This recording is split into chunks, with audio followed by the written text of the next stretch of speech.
Cam छो public. तो आज हम करने वाले हैं प्रोबेबिलिटी का एग्जाम्पल। तो देखते हैं प्रोबेबिलिटी में कौन सा एग्जाम्पल हमको दिया गया है। तो आज प्रोबेबिलिटी में हमको एग्जाम्पल दिया हुआ है कुछ ऐसा। In uh shooting competition the probability of a hit the target, यानी कि तीन लोग यहाँ पे है A, B and C. A target को हिट करेगा उसकी प्रोबेबिलिटी है 1/2। बी टारगेट को हिट करेगा उसकी प्रोबेबिलिटी है 2/3 एंड सी टारगेट को हिट करेगा उसकी प्रोबेबिलिटी है 3/4। If all of them fire at the target, यानी कि सब लोग साथ में फायर करते हैं टारगेट पे, find the probability that none of these them is hitted, यानी कि एक का भी टारगेट हिट नहीं होगा। एंड सेकंड हमको फाइंड करना है कि एटलीस्ट वन तो टारगेट को हिट करना चाहिए। तो दोनों के लिए देखते हैं कैसे करेंगे हम। सबसे पहले तो जो गिवन है वो लिख लेते हैं। यहाँ पे हमको तीन पीपल गिवन है, ए, बी एंड सी। तीन लोग हैं, उसमें से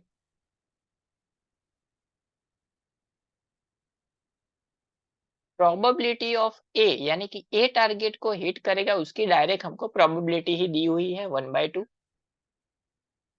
प्रोबेबिलिटी ऑफ बी, यानी कि बी टारगेट को हिट करेगा वही भी दी हुई है 2/3। एंड उसी तरह से सी भी टारगेट को हिट करेगा उसकी प्रोबेबिलिटी है 3/4। तो यहाँ पे जब हम टारगेट को हिट करेगा वो दिया हुआ है, लेकिन यहाँ पे हमको फाइंड क्या करना है कि none of them are hit the target, यानी कि ये प्रोबेबिलिटी किसके लिए है, जब टारगेट को हिट करेगा वो।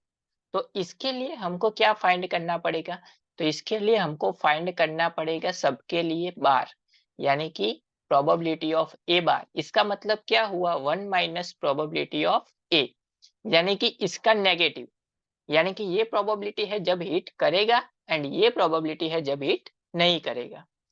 तो 1 माइनस 1/2, तो ये हो जाएगा 1/2, यानी कि टारगेट हिट नहीं करेगा ए, तब उसकी प्रोबेबिलिटी हो गई 1/2।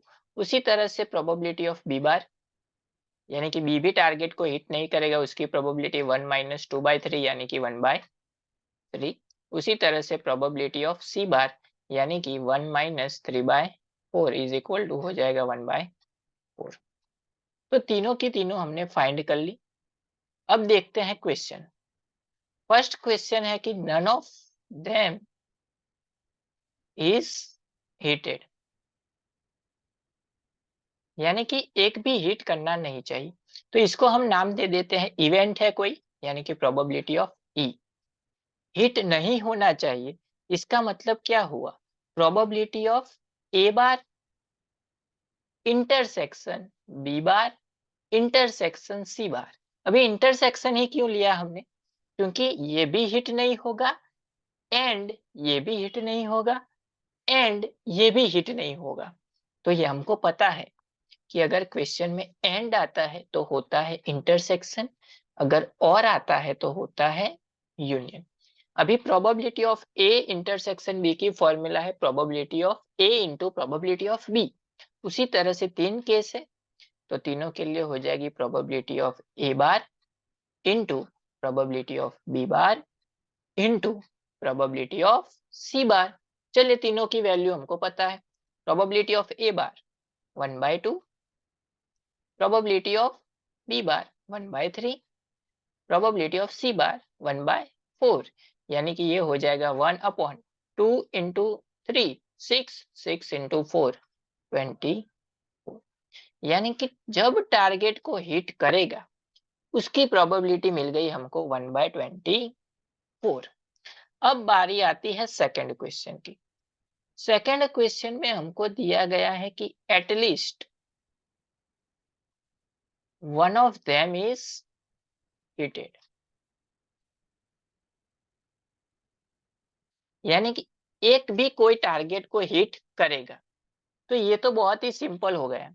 हमने आगे क्या फाइंड किया कि जब टारगेट को हिट नहीं करेगा एंड पीछे हमको क्या पूछा कि जब टारगेट को हिट करेगा, मतलब उसको 1 में से माइनस कर दो, यानी कि प्रोबेबिलिटी ऑफ ई बार, यानी कि 1 माइनस प्रोबेबिलिटी ऑफ ई, यानी कि 1 माइनस प्रोबेबिलिटी ऑफ ई मिली थी 1/24, यानी कि ये हो जाएगा 24 माइनस 1 अपॉन 24, यानी कि 23/24, यानी कि कोई एक भी टारगेट को हिट करेगा उसकी प्रोबेबिलिटी हो गई 23/24।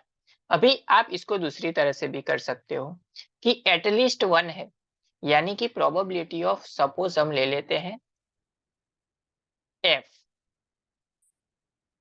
तो probability of A plus probability of B plus probability of C, उसी तरह से probability of A intersection B यहाँ पे कंटिन्यू रहेगा, A intersection B, A intersection C and B intersection C plus probability of A intersection B intersection C, यानी कि तीनों के तीनों हिट करेंगे वो। तो इसका भी आंसर आप सॉल्व करोगे तो मिलेगा 23/24। लेकिन हमको तो यहाँ पे सिंपल इस तरह से भी आप कर सकते हो और इस तरह से भी आप सॉल्व कर सकते हो।